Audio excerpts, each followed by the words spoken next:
Luciano, essa questão aí da análise de sentimento de mercado, ela é muito sensível, né, à interpretação de comportamento, né, ou seja, o efeito fruto da expectativa e o dado em si, né, porque existe a precificação da expectativa, que é o que analistas fazem, puxa, o dado, a taxa de juros está em Estados Unidos 2% ao ano.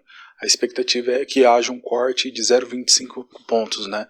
Essa é a expectativa, ou seja, se economicamente dizendo, se houver esse corte, isso é ruim para o dólar, porque tira a remuneração da moeda, ou seja, naturalmente aos títulos, né, a taxa de juros nos Estados Unidos, os juros ali para a moeda, ela vai cair e naturalmente traders, bancos vão buscar outros mercados. Essa é a expectativa econômica. Eu acredito que na visão do rapaz ele fica muito preso a isso. Então, naturalmente, qual que é a interpretação? Se a expectativa é que cortem a taxa de juros, isso vai ser ruim para o dólar. Só que a gente tem que entender que mercados são emocionais. Eu vejo mercados financeiros não só uma questão de ganância, mas ele é muito fruto de emoções, fruto das expectativas que afetam, consequentemente, a interpretação, a tomada de decisão desses participantes. Essas emoções aí é o que afeta o que a gente chama aí de risk on, risk off, que é o otimismo, o medo. Dependendo da expectativa, independente do fator econômico de fato, a expectativa ela tem muito mais peso nos mercados financeiros do que na economia de fato, porque lembrando que oferta e demanda no mercado financeiro, ela funciona de uma maneira diferente do que no mercado físico. Enquanto no mercado físico a oferta e demanda ela é fruto de necessidade, no mercado financeiro ela não é fruto de necessidade, ela é fruto de especulação, ela é fruto de sentimento, de emoções, de interesse da variação de preço.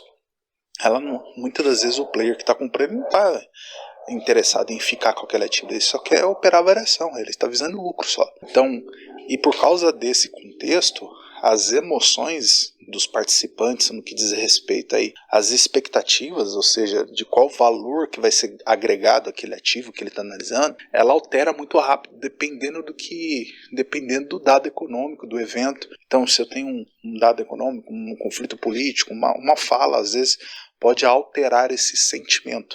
Entendeu? Fruto dessa expectativa. No exemplo que eu estava mencionando, então, se eu tenho uma corte da taxa de juros, espera-se que o dólar se desvaloriza. Como que eu interpreto? Como que eu aprendi, né?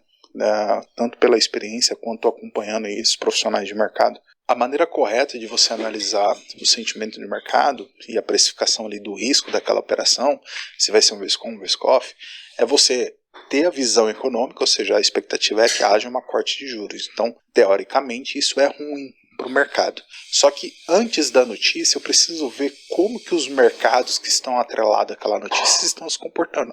Se o dado econômico é para a taxa de juros nos Estados Unidos, mercado de dólar que vai ser afetado. Então eu vou olhar como que está o DXY, como que está os bonds, como que os bonds estão se comportando antes da notícia. Como que os mercados cotados em dólar estão se comportando, euro-dólar, libra-dólar, né, dólar CHF, dólar ien. Eu faço análise desse panorama. Dependendo do comportamento que os mercados estão, eu já consigo identificar que o mercado já precificou aquela notícia, independente do resultado. Ou muitas das vezes bancos e grandes instituições já têm o resultado daquela notícia, entendeu? Então muitas das vezes o resultado não vai ser tão pesado, né? Essa é o nível de informação que a gente, traders de varejo, não tem acesso, né? Então eu aprendi interpretando isso do mercado, ele já tem uma precificação, os tesoureiros já têm informação devido ao network bancário, ali, interbancário, os caras já têm contato, você já sabe falar, puxa, se vai ter o corte independente, eles conseguem ver qual é o fluxo que está sendo gerado. Então quando você olha para o mercado dessa forma, você já consegue ver qual é a reação que os mercados estão sofrendo. Então você já consegue quebrar, puxa, bancos já precificaram isso aí. Ninguém está preocupado com a notícia. Na hora que sair a notícia só vai gerar volatilidade a favor desse comportamento. Muitas das vezes foi o que aconteceu semana passada. A expectativa era para o livro bege, né, dados ali do desenvolvimento econômico nos Estados Unidos, e na quinta-feira ia ter auxílio de seguro-desemprego. Então a expectativa era que viesse negativo para o dólar, porque já tinha uma análise de expectativa econômica que ia haver cortes de trabalho e tal, isso tudo. E se de fato isso aconteceu, só que o dólar a semana inteira não parou de subir. Desde a terça-feira. Quando eu vi isso na terça-feira, eu falei, peraí, o mercado já está precificando. Bancos já estão comprando. Por que bancos estão comprando? Muitas das vezes a gente nem vai saber por quê.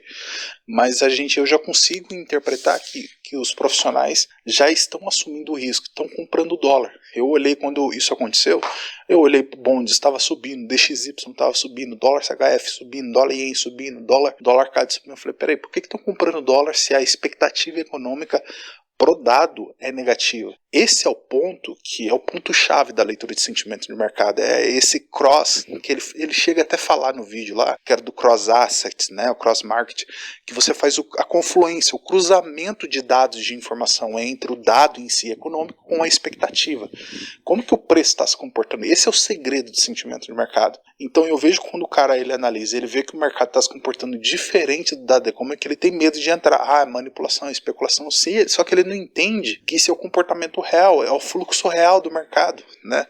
Se eu estou olhando o mercado como um todo, e o mercado como um todo está correspondendo àquele fluxo, aquele volume é real, não é manipulado. Então eu vi que o dólar estava subindo, cara, falei, é compra. Se dólar está subindo, o que vai acontecer? Bolsas vão cair. Semana passada a bolsa só caiu, Bovespa, DI. Então você pode perceber que semana passada os DIs aqui no Brasil só subiu. Por quê? DI aqui no Brasil é a correlação direta, é juros do dólar. Já até comentei para você que dólar é a principal porta de saída, porta de fuga aqui do Brasil, né? De refúgio de mercado. Então o dólar tem uma correlação negativa com o Bovespa, com o mini índice. Então se eu olho o DI está subindo, o Bovespa cai. Porque dólar vai subir. DI tende a puxar o dólar para cima. Naturalmente, esse é o contexto, tá? Então,